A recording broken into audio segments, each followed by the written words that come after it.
नमस्कार दोस्तों, सोहा की आवाज़ में आप सभी का बहुत बहुत स्वागत है। आज की कहानी है बूढ़ा भिखारी। मेरा नाम रचना है। मैं मेरे पति के साथ एक छोटे से गांव में रहती हूँ। हमारा गुजारा अच्छे से खेती से हो जाता है। मैं मेरे पति की खेती में मदद भी करती हूँ।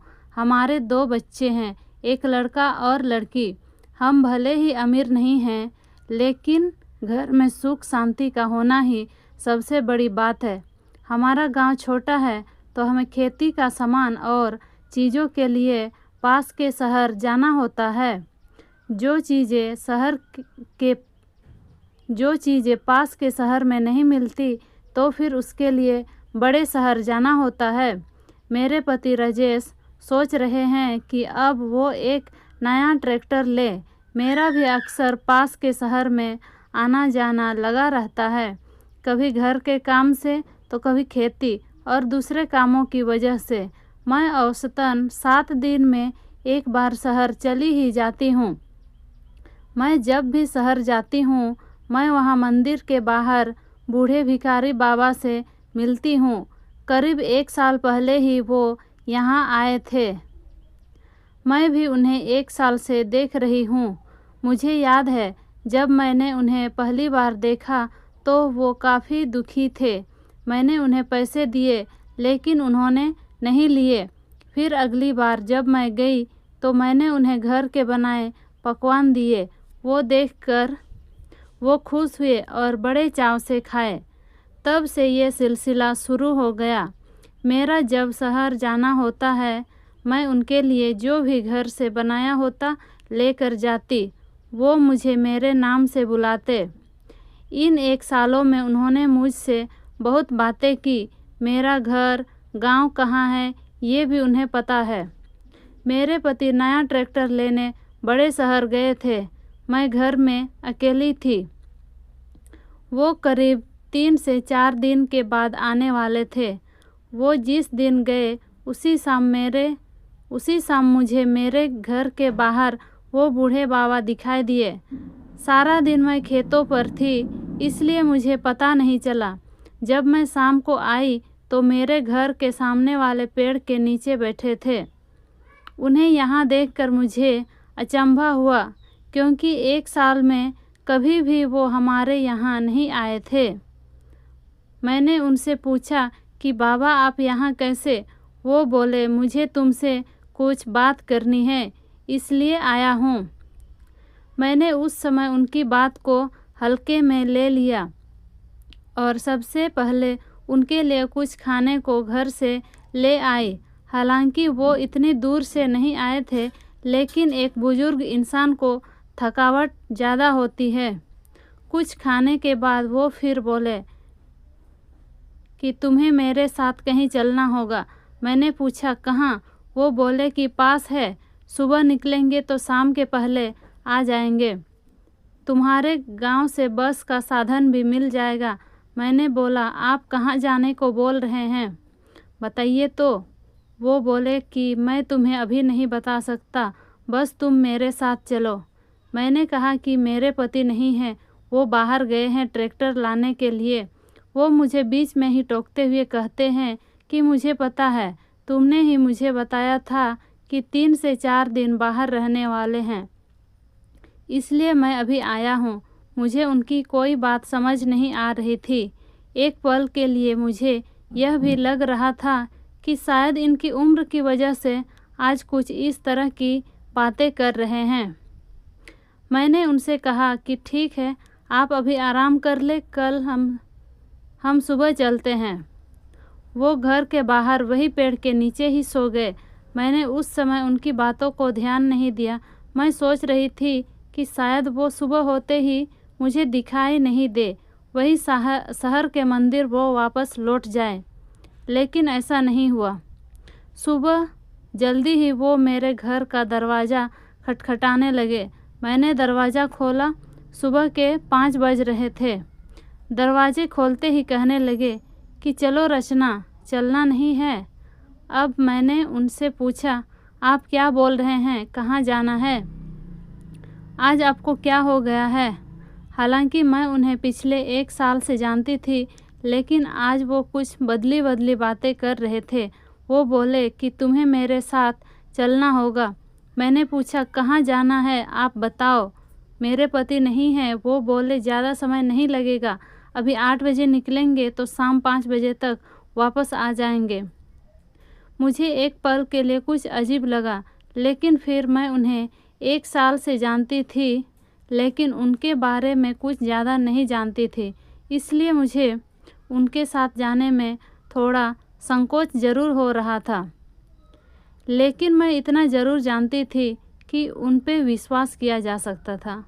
उनकी जिद को देखते हुए मैं उनके साथ जाने को तैयार हो गई। हमारे गांव से एक बस जाती थी। वो जहां जाना चाहते थे वो जगह करीब 40 किलोमीटर दूर थी। बस में बैठने के बाद हम करीब 11 बजे एक गांव पहुंचे। वहां उतारने के बाद उन्होंने कहा कि चलो मेरे पीछे आओ। ज़्यादा तेज़ वो चल नहीं पा रहे थे, लेकिन धीरे धीरे चलकर वो गांव के बाहर हो गए थे। करीब 1 घंटे से हम चले जा रहे थे। अब गांव के बाहर सुनसान जगह की शुरुआत हो गई थी। मैंने उन्हें कहा कि आप कहाँ ले जा रहे हैं? वो बोले कि थोड़ी देर और चलो, बस आने ही वाला है। उसके बाद भी करीब आधा घंटा चलने के बाद वो एक छोटी सी झोपड़ी में पहुँचे। बाहर से देखने पर जर्जर थी। उन्होंने उसका दरवाज़ा खोला। उसकी चाबी उनके पास थी। झोपड़ी में जाने के बाद वहाँ मुझे सिर्फ पत्थर दिखाई दिए। उन्होंने कहा कि यह बड़ा पत्थर हटाओ। मैंने हटाया और फिर उन्होंने वहाँ खोदना शुरू कर दिया। धीरे धीरे खोदने के बाद उन्होंने वहाँ से एक बड़ा संदूक निकाला, जिसकी चाबी भी उनके पास थी। उन्होंने वो बड़ा संदूक खोला और मुझे दिखाया।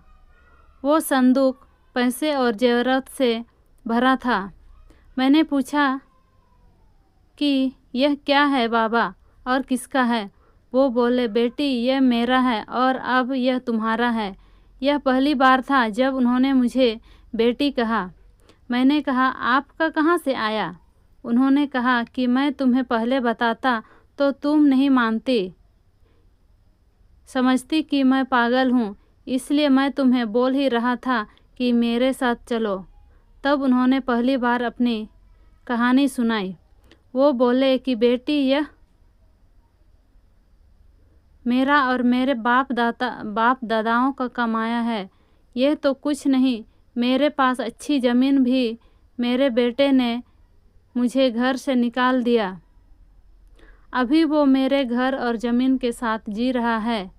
उसे इसके बारे में पता था, लेकिन जब उसके बार बार पूछने पर भी मैंने उसे नहीं बताया तो उसने कहा कि जब आप मुझे वो नहीं देना चाहते तो घर से निकल जाए। उस दिन से मैं घर से निकल गया और दूर जाकर मंदिर के बाहर जाकर बैठने लगा। तुम में मुझे मेरी बेटी दिखती है। मैं अब कितने दिन रहूँगा? मैं चाहता हूँ यह सब तुम रख लो। उनकी बात सुनकर मुझे बहुत दुख हुआ कि उनके साथ ये हुआ है। मैंने कहा कि इस दुनिया में कर्म के फेर से कुछ नहीं बच सकता। लोभ में इंसान अंधा हो जाता है। मेरा और आपका रिश्ता बिना स्वार्थ का है। मैंने कभी आपसे कुछ चाहा नहीं और अब भी मैं इसे नहीं लूँगी। इस पर मेरा हक नहीं है। मेरी बात सुनकर उन्हें हैरानी हुई। हमें बस अपना कर्म और कर्तव्य को निभाना चाहिए। आप अपना कर्तव्य निभाए। आप पिता है, आपका जो है वो आपके अपने बेटे को दे दे। मैं इसे नहीं ले सकती। उनके कर्म उनके साथ होंगे, हमारे कर्म हमारे साथ।